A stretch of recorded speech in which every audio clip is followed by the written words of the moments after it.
ଆମ ଚାରିପାଖରେ ଥିବା ସବୁକିଛି ହେଉଛି ପ୍ରକୃତିର ଅନନ୍ୟ ସୃଷ୍ଟି, ଯାହା କୋଳରେ ମନୁଷ୍ୟ ଲାଳିତ ପାଳିତ ହୋଇ ଆଜି ପ୍ରକୃତି ବିଷୟରେ ଶିକ୍ଷା ଓ ଅଭିଜ୍ଞତା ଅର୍ଜନ କରିପାରିଛି। ଆକାଶରେ ଉଡ଼ୁଥିବା ପକ୍ଷୀମାନେ ହୁଅନ୍ତୁ ଅଥବା ଜଳରେ ବାସ କରୁଥିବା ଜଳଚର ଜୀବ କିମ୍ବା ଜଙ୍ଗଲରେ ବାସ କରୁଥିବା ପଶୁ, ପରିବେଶ ସନ୍ତୁଳନ ରକ୍ଷା ପାଇଁ ଏସବୁ ପ୍ରକୃତିର ହିଁ ସୃଷ୍ଟି। ସମସ୍ତ ପ୍ରାଣୀମାନଙ୍କର ଜୀବନଶୈଳୀ ପ୍ରାୟତଃ ସେମାନଙ୍କର ବାସସ୍ଥାନ ଅନୁସାରେ ହୋଇଥାଏ।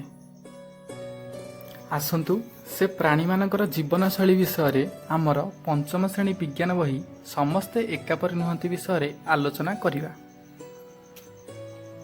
ପରିବେଶ ସହ ଖାପ ଖୁଆଇ ଚଳିବା ପାଇଁ ପ୍ରତ୍ୟେକ ଜାତିର ଉଦ୍ଭିଦ ଓ ପ୍ରାଣୀମାନଙ୍କର କେତେକ ବିଶିଷ୍ଟ ଗୁଣ ଥାଏ।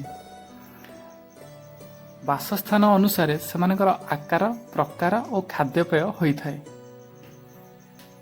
ଯେପରିକି ମାଛର ଗୁଣଗୁଡ଼ିକ ଜଳରେ ରହିବା ପାଇଁ ଉପଯୋଜିତ ହୋଇଥିଲା ବେଳେ ପକ୍ଷୀର ଗୁଣଗୁଡ଼ିକ ଆକାଶରେ ରହିବା ପାଇଁ ଏବଂ ଓଟର ମରୁଭୂମିରେ ରହିବା ପାଇଁ ଉପଯୋଜିତ ହୋଇଥାଏ।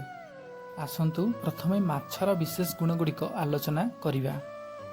ପୃଥିବୀର ସର୍ବପ୍ରଥମ ଏବଂ ସର୍ବପ୍ରାଚୀନ ମେରୁଦଣ୍ଡୀ ପ୍ରାଣୀ ହେଉଛି ମାଛ। ତାର ଅଂଶଗୁଡ଼ିକ ହେଲା, ପିଲାମାନେ ଦେଖ, ଇଏ ହେଉଛି ଗୋଟେ ମାଛର ଆଖି, ମୁଣ୍ଡ, ଲାଞ୍ଜ, କାତି, ପକ୍ଷ, ଗାଲସି ଆଉ ତାର ପାଟି। ପିଲାମାନେ ଆମର ଚଳପ୍ରଚଳ ପାଇଁ ଯେପରି ହାତ ଓ ଗୋଡ଼ ଅଛି, ସେହିପରି ମାଛର ଚଳପ୍ରଚଳ ପାଇଁ ତାର ପକ୍ଷ ଓ ଲାଞ୍ଜ ଅଛି। ମାଛକୁ ଲକ୍ଷ୍ୟ କର, ଜାଣିପାରିବ ମାଛକୁ ପହଁରିବାରେ ପକ୍ଷ ସାହାଯ୍ୟ କରେ ଓ ପହଁରିବା ସମୟରେ ଦିଗ ପରିବର୍ତ୍ତନ ପାଇଁ ତାକୁ ତାର ଲାଞ୍ଜ ସାହାଯ୍ୟ କରେ। ଆମେ ଜାଣିଛେ ସମସ୍ତ ଜୀବ ଶ୍ୱାସକ୍ରିୟାରେ ଅମ୍ଳଜାନ ଗ୍ରହଣ କରନ୍ତି। ମାଛ ଜଳରେ ରହିଥାଏ, ତେଣୁ ଆମ ପରି ସିଧାସଳଖ ବାୟୁମଣ୍ଡଳରୁ ସେ ଅମ୍ଳଜାନ ଗ୍ରହଣ କରିପାରେ ନାହିଁ। ସେ ଶ୍ୱାସକ୍ରିୟାରେ ଜଳରେ ଦ୍ରବୀଭୂତ ଥିବା ଅମ୍ଳଜାନକୁ ଗ୍ରହଣ କରିଥାଏ। ମାଛର ପାଟିକୁ ଲକ୍ଷ୍ୟ କର।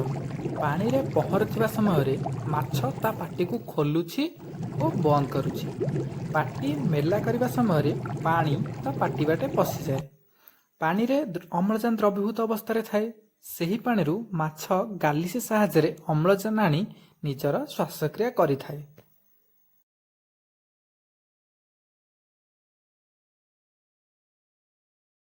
ପିଲାମାନେ, ଆଜିର ପାଠ ତ ସରିଲା। ଯଦି କିଛି ଅବୁଝା ରହୁଛି ତୁମେମାନେ ମୋତେ କମେଣ୍ଟରେ ପଚାରି ପାରିବ। ଆଉ ତୁମ ପାଇଁ କିଛି ମୁଁ ଘର କାମ ଦେଇଛି। କ୍ୱେଶ୍ଚିନ୍ ନମ୍ବର 1, ଗୋଟିଏ ମାଛର ଚିତ୍ର ଅଙ୍କନ କରି ତାର ବିଭିନ୍ନ ଅଂଶ ଦେଖାଅ। 2, ମାଛକୁ ପାଣିରୁ କାଢ଼ିଲେ ମରିଯାଏ କାହିଁକି? କ୍ୱେଶ୍ଚିନ୍ ନମ୍ବର 3, ଆମେ ପାଣିରେ ବୁଡ଼ି ରହିଲେ ବଞ୍ଚିପାରିବା ନାହିଁ କାହିଁକି? Bye bye, thank you, take care.